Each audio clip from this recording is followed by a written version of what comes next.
Modelagem financeira no agronegócio tem suas devidas particularidades diferentes de outros segmentos, como a gente comentou em uma aula passada que a gente disponibilizou aqui para vocês. Tem algumas dessas particularidades que foram citadas que é fundamental e é muito diferente do que a gente vê nas outras empresas dos outros segmentos, que é como fazer o hedge dentro da operação de uma empresa do agronegócio, porque você precisa não só ter a gestão do capital de giro, mas como também fazer a proteção de risco, né, para a safra, aquilo que está sendo produzido, independente de qual seja o efeito, a causa, se for causa climática, existe sim um risco de perder uma parte da produção, não ter a colheita inteira projetada para faturamento, para receita. Não é só se proteger contra perdas, mas também se proteger contra a oscilação da própria precificação e da cotação dessa safra, porque às vezes se você for operador de importação e exportação, você sofre sim um pouco com essa oscilação. Então, Lucas, como calcular o hedge para a operação de agronegócio? E aí, pessoal, dentro da nossa planilha de modelagem financeira, que é essa aqui do zero, onde a gente constrói todo o estudo de caso, eu salvei a última versão que eu comentei com vocês na aula passada e temos aqui algumas observações que foram feitas e a gente vai falar um pouco sobre essa daqui, que é como calcular o hedge. O hedge nada mais é do que uma cobertura, é uma cobertura de risco, é uma proteção. Serve tanto para a gente proteger contra preço, dolarização, como também para proteção da perda, né, de uma safra, por exemplo. Obviamente você às vezes não consegue segurar 100% do risco, mas com o hedge, que é o papel do hedge, dessa estratégia, é você diluir o máximo possível. Então agora eu vou mostrar para vocês como fazer o cálculo dessa operação e como ele impacta o nosso fluxo de caixa. A gente sabe, pessoal, que o capital de giro para o agronegócio, ele depende muito dos prazos de execução, né, do início ao final daquele plantio. Então, por isso que a gente comentou que é necessário entender todos os ciclos, né, de tempo dessa safra, dessa cultura que está sendo feita. Os hedges vocês podem fazer ou podem aconselhar, caso você tenha um cliente grande ou então quer propor, por exemplo, um cliente até de pequeno, médio porte até já consegue fazer essa operação, tá? E estruturar, né, isso é uma estrutura de capital que tem impacto no fluxo de caixa, porque você retém um pouco da liquidez para você estar aportando, por exemplo, em um hedge e você vai segurar essa posição financeira até X dias que termina essa safra. Como é que é feita essa operação, pessoal? Aqui no Brasil a gente pode ter várias culturas diferentes e algumas culturas elas são precificadas na B3, aqui nacionalmente falando, como também na CME, que é a Bolsa de Futuros, né, de Chicago. Se você estiver atuando em uma empresa ou fazendo um projeto de consultoria, implantando a modelagem em uma empresa do agro, e você cair nessa premissa, que é uma premissa que é importantíssima ser discutida, tá? Quando você pega as projeções de produção, faturamento e etc., você sabe exatamente a sua capacidade produtiva que vai gerar um valor financeiro, que vai gerar uma despesa também. Vou dar um exemplo para vocês, se vocês tiverem em algum cliente, por exemplo, do milho. Vamos supor que o milho ele tem um prazo de 150 dias dessa produção. Obviamente eu vou ter que segurar 150 dias de capital para ter esse valor. É interessante que dentro desse meio tempo eu preciso entender todos os processos que acontecem até a safra. Se eu estou falando aqui do hedge do milho, eu vou ter que proteger alguma coisa. Eu vou proteger a cultura.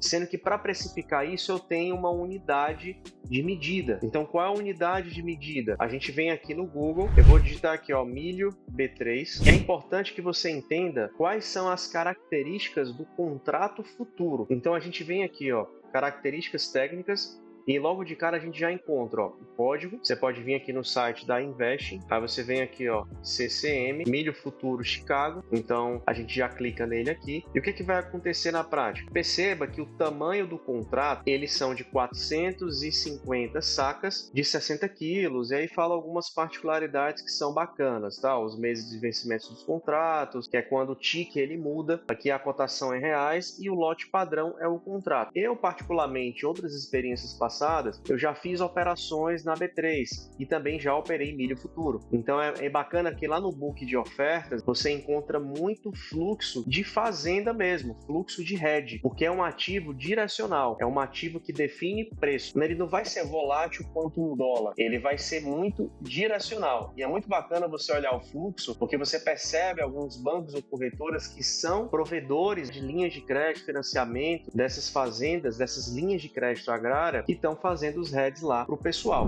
Então vamos lá, a gente tem aqui 450 sacas de proteção. Se a gente tem uma produção estimada em 20 mil sacas, essas 20 mil sacas, pessoal, nós conseguimos, cada contrato, um contrato futuro, a gente consegue proteger 650 sacas, conforme aqui os manuais da própria B3. Se a gente produz 20 mil, a gente vai precisar comprar quantos contratos? Aí seria uma regra de 3, tá? X contratos. Quantos contratos são esses? Então, a gente vai pegar 20 mil, dividir por 650, ou seja, eu vou ter que ter 30 contratos futuros para proteger a precificação dentro do que eu tenho hoje para o milho. Perceba que agora a gente vai entrar na conta, na matemática de fato. Se a gente sabe que um contrato representa 450 sacas, quanto é que está a saca hoje? Qual é o valor da saca? A gente vem aqui para Invest e o valor da saca está 57,07. Um contrato futuro,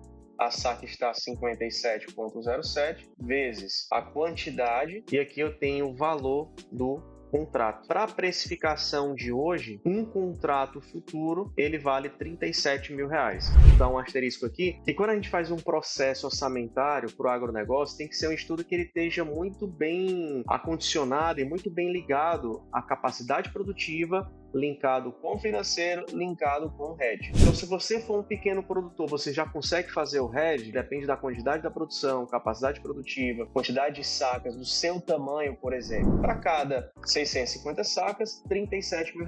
Eu vou fazer a mesma conta, 1.141. Esse hedge, geralmente, ele tem que ser desembolsado à vista. Por isso que a gente tem que ter um cuidado com o termômetro da liquidez e com o termômetro de mercado. Baseado nisso, você consegue tomar uma decisão assertiva com base no seu tamanho. E a gente tem que entender o princípio do hedge aqui é ter um capital de giro para proteção de preço e de perda. É interessante você saber a hora certa de entrar e a hora certa também de sair. Perceba que ele é sempre muito direcional, ele não tem muita volatilidade, né? Mas o que eu quero dizer para vocês aqui é o acompanhamento que a gente tem que ter de dois fatores: do olhar diário dessa precificação junto com a produção, como também a gente poder acompanhar a rentabilidade desse capital. Então eu ensinei para vocês aqui uma das formas da gente fazer os cálculos, né, do hedge. O hedge, pessoal, é uma operação muito comum. Então espero que vocês tenham gostado. É mais uma aula que a gente está desenvolvendo aqui para vocês, que a gente vai colocar à disposição de vocês. Continua seguindo a gente no LinkedIn, no nosso Instagram e no nosso canal do YouTube. Se você não é inscrito, se inscreve aqui e continua aproveitando os nossos conteúdos. Qualquer dúvida, entre em contato com a gente, deixa um comentário e a gente entra em contato com você. Bacana? Pessoal, abração e até mais.